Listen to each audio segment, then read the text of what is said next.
Fanarenana ny toe-karena iray amin'ireo mamaky ny mpandraharaha zany.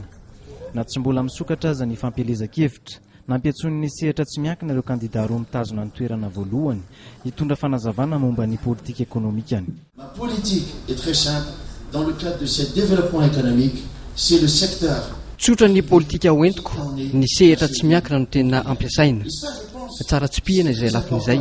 Ny sehatra tsy miankina no mamorona asa, mitondra fanavaozana amin'ny resaka teknôlôjia sy fitantanana ary ny fampandrosoana ara-toe-karena eto amin'ny firenena.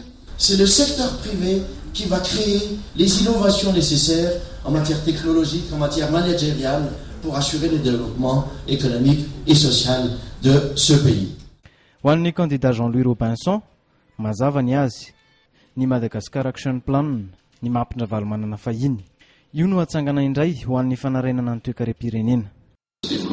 Miaraka ny sehatra miankina sy ny tsy miankina amin'ny fanjakana, arovana ireo mpamatsy vola ary ny vahoaka sy ny mponina trano no hifotorana. Antemieran'ny varotra efatra, ny antemieran'ny varotra sy industrie frantsay, amerikanina, afrikanina tatsimo ary britanika miasa eto Madagasikara, ny tompo marika tamin'ity.